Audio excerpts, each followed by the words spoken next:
L'Hopital's rule. Let's do a little review of limits. Consider the following limit. The limit as x approaches 1 of x squared minus 1 over x minus 1. If we try to use direct substitution, we end up with 0 over 0, which we called indeterminate. Now previously we would try to cancel a factor and then take the limit again. But now let's look at another powerful tool for evaluating such indeterminate limits. L'Hopital's rule, sometimes spelled with an S.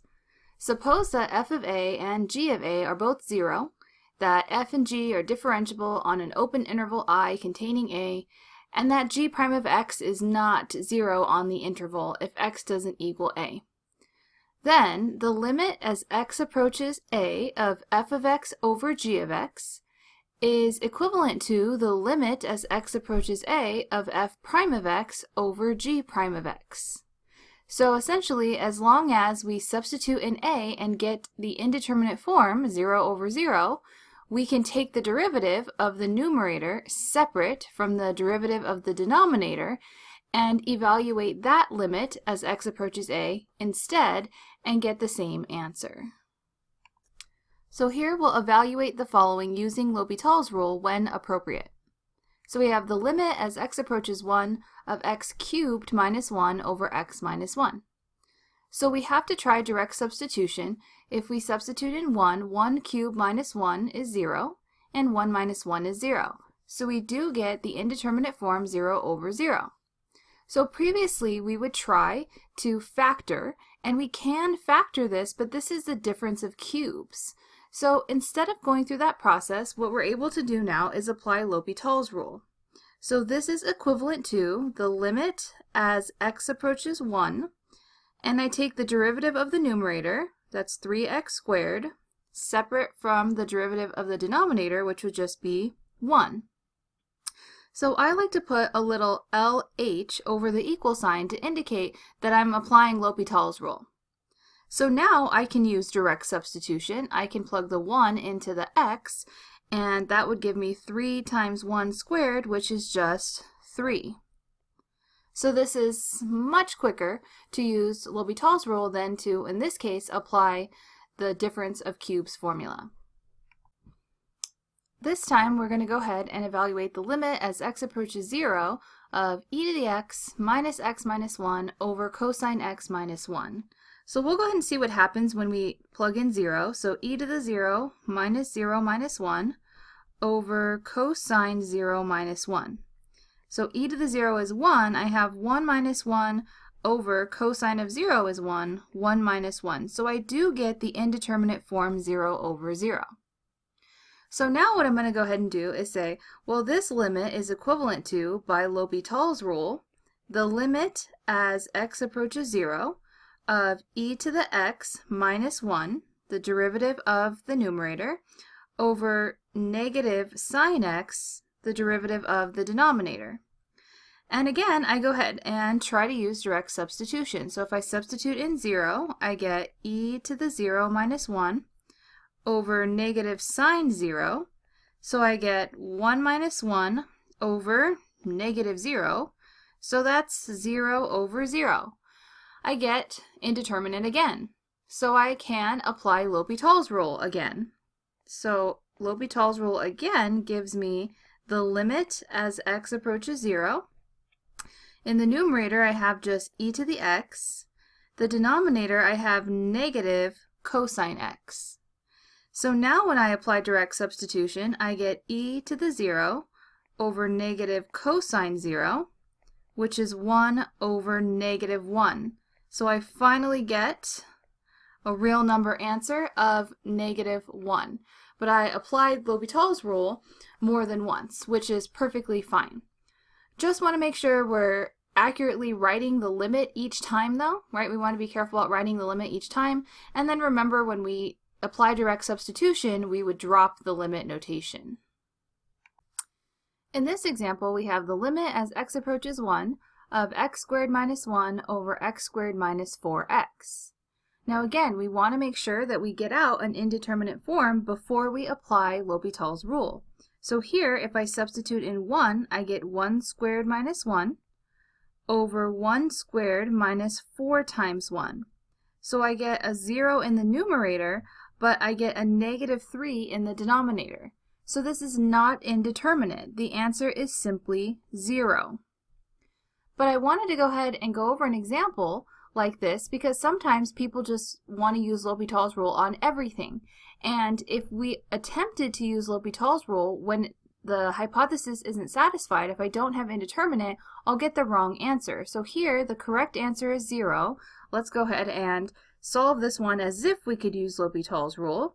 So if we could, which we cannot, it would look like 2x over 2x minus 4, and then I'd plug in 1, so I'd get 2 times 1 over 2 times 1 minus 4. So I'd get 2 over negative 2, I'd get the complete wrong answer, negative 1. So make sure that you actually check that you get indeterminate form, right? This is completely incorrect. I cannot apply L'Hopital's rule if I don't get out an indeterminate form upon applying direct substitution. And a quick note, L'Hopital's rule also applies to one-sided limits as well. So if I have the limit as x approaches 0 from the right, and I apply direct substitution and get indeterminate, I can still proceed with L'Hopital's rule. L'Hopital's rule also works for indeterminate forms of type infinity over infinity. In this example, we have the limit as x approaches pi over 2 of secant x over 1 plus tangent x. So let's recall the graphs. We have secant x near pi over 2. Well, the left side goes to positive infinity and the right side goes to negative infinity. And the same thing's happening for tangent. The left side goes to positive infinity, the right side goes to negative infinity. So in order to evaluate this limit, we'd have to actually take the limit from the left and the limit from the right. So we'd have to split this up into the limit as x approaches pi over 2 from the left, and then the limit as x approaches pi over 2 from the right. And consider each of the functions separately, or from each side separately. So let's go ahead and take from the left. So we said from the left-hand side, secant x goes to positive infinity, and tangent x goes to positive infinity from the left side, plus 1, that's still going to be positive infinity. So this is an indeterminate form, infinity over infinity. It would be fine if it was negative over negative infinity. Any infinities here will work. So now we can apply L'Hopital's rule. So we're going to go ahead and take the derivative of the numerator and denominator separately. The derivative of secant is secant x tangent x. The derivative of 1 plus tangent x is secant squared x. So now we can cancel one of the secant x's. So we end up with the limit as x approaches pi over 2 from the left of tangent x over secant x. And let's go ahead and do some replacements here. Tangent x is sine x over cosine x, some identity replacement. Then I have 1 over cosine x. So what's going to cancel out here is the cosine x. So I'm really just taking the limit as x approaches pi over 2 from the left of the function sine x. And I can directly substitute pi over 2 into sine x. So sine of pi over 2 is 1. Sine of pi over 2 is 1. So it turns out, without showing all of the work here, that the limit from the right side of pi over 2, well, that gives negative infinity over negative infinity, and going through the same process of L'Hopital's rule, the derivatives are still the same, I will still get out a value of 1. So since the limit from the left and from the right are the same, that means that 1 is the answer to my original limit. Alright, here we have the limit as x approaches infinity of natural log x, and then over 2 radical x. So here, if I think about where natural log x goes as x values goes to infinity, it's going to end up being infinity. And then if I substitute in bigger and bigger values into the square root function, I'm still going to end up going towards infinity. So I have this indeterminate form that allows me to go ahead and use L'Hopital's rule. So I have, as x approaches infinity, the derivative of the numerator is 1 over x over the derivative of the denominator. So remember, radical x is x to the 1/2. So if I bring that 1/2 to the front, it'll cancel with the 2. So what I have is x to the negative 1/2. So that will simplify to the limit as x approaches infinity. This is 1 over x, and then over 1 over x to the 1/2. And if I flip this, 1 over x to the 1/2, I'm going to get 1 over x to the 1/2. That's how this is going to simplify. If I multiply this by the reciprocal and then reduce powers. So now here, this limit as x approaches infinity, the denominator is getting really big, and I have a constant on the top. So that means that this whole fraction is approaching 0. Now I want to just make a quick note about the original function here, natural log x over 2 radical x. Some students feel like, oh, I'll just compare, this is a limit at infinity, you know, if the top is growing bigger faster than the bottom.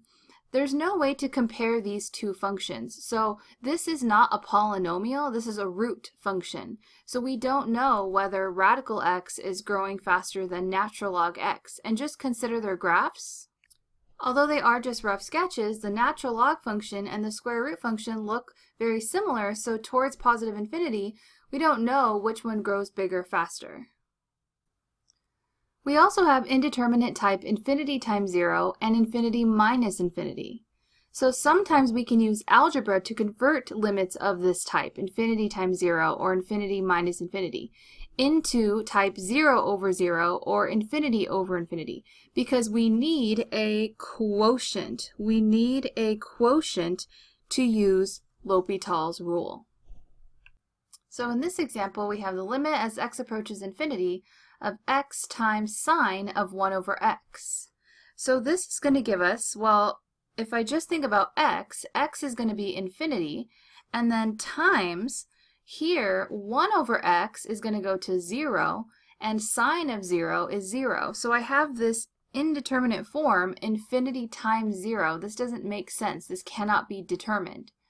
So what we're going to do is we're going to rewrite this limit so that we can apply L'Hopital's rule. So I have the limit as x approaches infinity.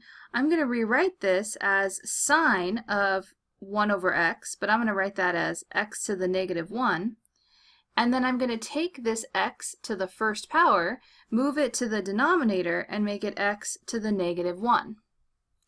Now, really quick, these don't cancel or anything, right? So what we have to do now is take the derivative of the numerator and the denominator separately, because now we do have a quotient. And this quotient is of the form 0 over 0. So if I substitute in infinity, this was sine of 1 over x, so that's going to be a 0 on the inside. Sine of 0 is 0. And then on the bottom, x to the negative 1 is 1 over x, so that too is going to 0. So I've created the indeterminate form that I want, and now I'm going to take the derivative of the numerator and denominator. So the limit as x approaches infinity, I need the chain rule here. So I have cosine of x to the negative 1 times negative x to the negative 2 over negative x to the negative 2. So we can see that the negative x to the negative 2 will cancel, and I'm substituting, or I'm thinking about what happens as I start to plug in bigger numbers towards infinity into cosine of 1 over x. So here, 1 over x is going to tend to 0. So this is going to be cosine of 0, which is 1. Here we have the limit as x approaches 0 from the right of 1 over sine x minus 1 over x. So what I want to think about here is if 0 is approaching from the right-hand side, they're really small numbers. So I'm plugging in things like 0.1, 0.01, 0.001 into the sine function.